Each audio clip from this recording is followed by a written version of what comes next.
Hi friends, welcome to kitchen angel. நம்ம சேனலை first time பார்க்குறீங்கன்னா சப்ஸ்கிரைப் பண்ணிங்க, அப்படியே பக்கத்தில் இருக்க பெல் ஐக்கானையும் கிளிக் பண்ணிங்க. இன்றைக்கி நம்ம பார்க்க போகிற டிஷ் வெஜிடபிள் ஃப்ரைட் ரைஸ் எப்படி செய்யலாம்னு தான் பார்க்க போகிறோம். இஞ்சி பூண்டு கட் பண்ணி வச்சுருக்கேன், வினிகர், சோயா சாஸ், கருவேப்பிலை, சில்லி சாஸ், கொத்தமல்லி, கேரட், முட்டைக்கோஸ், பீன்ஸ், உப்பு, மிளகுத்தூள். பாஸ்மதி ரைஸை நம்ம 1/4 மணி நேரத்துக்கு முன்னாடி தண்ணி ஊற்றி ஊற வச்சிடலாம். பார்த்தீங்கன்னா இப்போ தண்ணி ஹீட் பண்ணி வச்சுருக்கேன். இப்போ பாஸ்மதி ரைஸை சேர்த்துக்கலாம். நான் 1/2 கிலோ பாஸ்மதி ரைஸ் எடுத்திருக்கேன் பார்த்தீங்கன்னா இன்றைக்கி. இப்போ 1/2 ஸ்பூன் அளவு உப்பு சேர்த்துக்கலாம். சேர்த்து நல்லா மிக்ஸ் பண்ணிக்கலாம். இதே நம்ம குக்கரில் வச்சோன்னா ஒரு விசில் வச்சா போதும். பார்த்தீங்கன்னா சாதம் நல்லா ஒரு கொதி வந்தோன்னா சாதத்தை வடிச்சுக்கலாம். பார்த்தீங்கன்னா கடாயில் 2லேருந்து 3 ஸ்பூன் அளவு ஆயில் சேர்த்துக்கலாம். இப்போ இஞ்சி பூண்டு கட் பண்ணது சேர்த்து நல்லா வதக்கிக்கலாம்.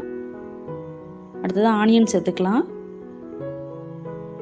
ஆனியன் சேர்த்து நல்லா வதக்கிங்க. 1/2 ஸ்பூன் அளவு உப்பு சேர்த்துக்கலாம்.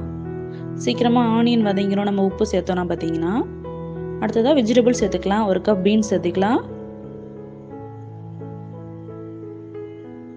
1 கப் கேரட், 1 கப் முட்டைக்கோஸ் சேர்த்துக்கலாம். சேர்த்து நல்லா மிக்ஸ் பண்ணிக்கலாம். நம்ம டெய்லி கேரட் சாப்பிட்டோன்னா உடம்புக்கு ரொம்ப நல்லது. அதுவும் பச்சையாக கேரட் சாப்பிட்டோன்னா ரொம்ப உடம்புக்கு நல்லது. பார்த்தீங்கன்னா அப்புறம் பீன்ஸ் ரொம்ப நார்ச்சத்து நிறைந்தது. இல்லை ப்ரோட்டீன், மெக்னீசியம், இரும்பு சத்துலாம் இருக்குது. பார்த்தீங்கன்னா இப்போ கொஞ்சம் கருவேப்பிலை சேர்த்துக்கலாம்.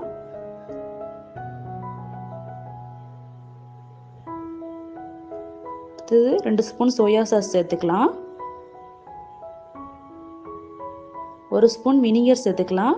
வினிகரில் லெமன் ஜூஸ் கூட சேர்த்துக்கலாம். 1 ஸ்பூன் சில்லி சாஸ் சேர்த்து நல்லா மிக்ஸ் பண்ணிக்கலாம். பார்த்தீங்கன்னா முட்டை கோஸ்லையும் கேரட்லையும் பார்த்தீங்கன்னா பீட்டா கரோட்டின் இருக்குது. பார்த்தீங்கன்னா அது நம்ம கண் பார்வைக்கு ரொம்ப நல்லது. இப்போ நம்ம வடித்து வச்ச பாஸ்மதி ரைஸை சேர்த்துக்கலாம். சேர்த்து நல்லா மிக்ஸ் பண்ணிக்கலாம். பார்த்தீங்கன்னா சாதம் வடித்தோன்னா சாதத்தை நல்லா ஒரு பிளேட்டில் மாற்றி ஆற வச்சுருங்க.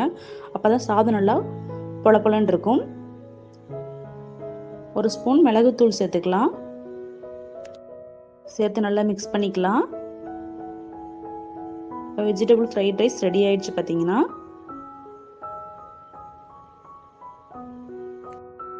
தேங்க்ஸ் ஃபார் வாட்சிங்.